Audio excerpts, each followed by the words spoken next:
Okay, this is going to be a important message. First of all, I'm going to start concentrating on my blog. I want to be able to put lots of stuff on there, and I want everybody to get it. And some people are not subscribed. They look at the YouTube channel, or they look at various other places that they get some of this information. And so if you're not subscribed, go onto the blog and put your email down so that when I make a post, you get notification of it. If you don't want to watch it, that's fine, but at least you'll have the option. So what we're going to talk about today, I think, is extremely important if you're interested in dog training.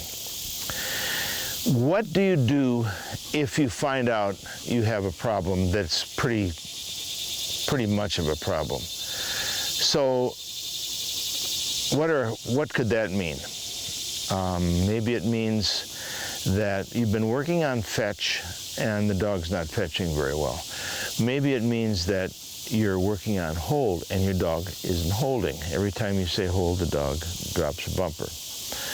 Or maybe you've gone through the process of trying to get your dog to be steady, and every time a bird is thrown, he takes a couple of steps, and you're forced into making what we call a correction. So let's take that example, because that seems to be what everybody's problem is. And every time I watch anybody train, seems like the shot goes off, the gun goes off, the bird is thrown, and the dog is pitter-pattering with his feet or taking a step or two. So most people have gone through the process of getting their dog to sit and be steady, but lo and behold, when they actually train, it's not really true. They say, oh yeah, he's steady, he doesn't break, maybe he doesn't break, but he moves. And so what I've watched over a very long number of years is for people to say, my dog's moving online, and then everybody else says, well, you got to do something about it, because when you get to a trial or a hunt test or you're duck hunting, it's going to get worse. So what is the normal procedure? And it sort of makes me sad, because so many dogs go through this process, and it's very hard for me to watch. But they say, oh, you're moving online. Well, I'll tell you what, pal, you're not going to do that anymore. So they get a situation set up where they're pretty sure the dog is going to move, and then they make a correction. Now, some people don't have a stomach for a huge correction, others do. So they do something like shoot a bird and the dog moves, and they make a correction either with the electric collar or a stick or something like that. And so I have known dogs that have spent their entire life getting corrected for moving online, and it just doesn't work. They don't stop moving. Why is that? Because they haven't ever been taught to sit properly. So I don't care what the problem is. The dog isn't holding, the dog isn't fetching, the dog isn't sitting, the dog isn't stopping on the whistle. He's not doing something. What do you do to change that habit?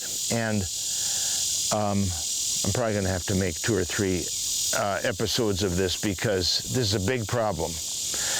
What most people do, as I've just said, is set up a situation where they're going to make a situation where the dog is going to make the mistake, and they're going to make the correction.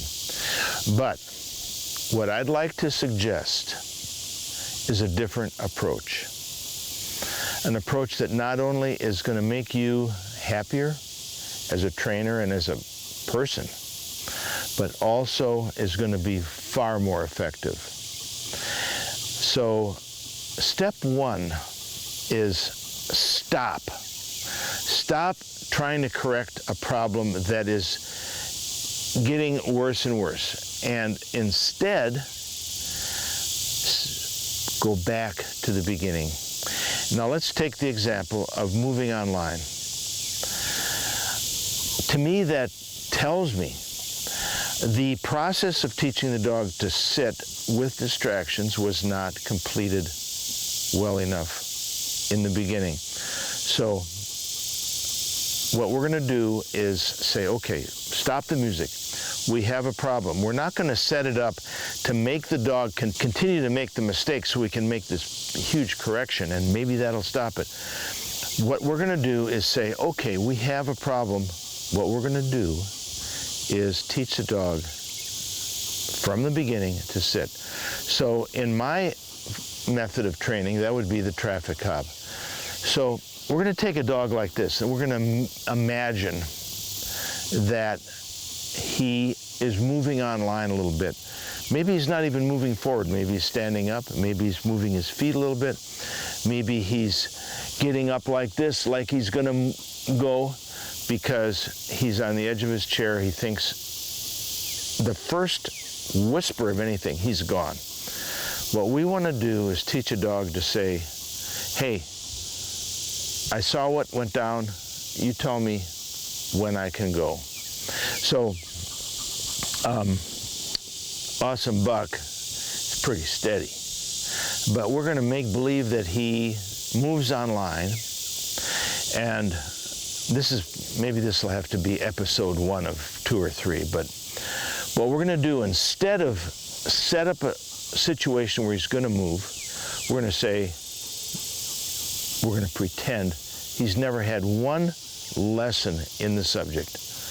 We're going to stop for 2 or 3 days, maybe a week, and we're going to say, okay, Buck, we're going to start from scratch and learn to sit. So to do that, and this, like I said, this is going to take a couple of episodes, but this is episode number 1.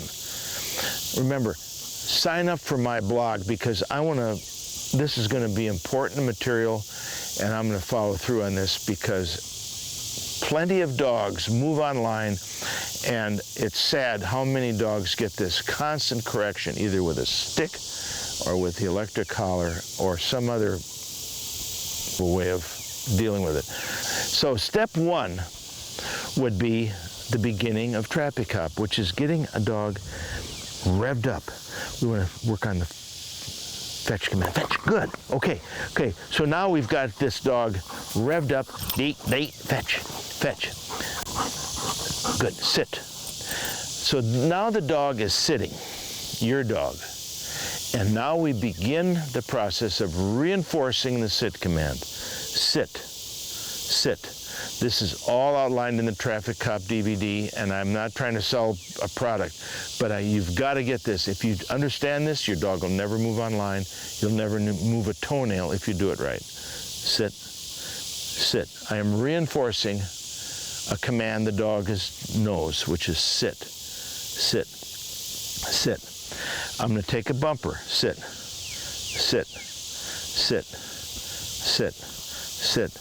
I'm going to pick the bumper up 2 or 3 times. Sit. I'm not using an electric collar here. I'm just reinforcing with this little rope. Sit.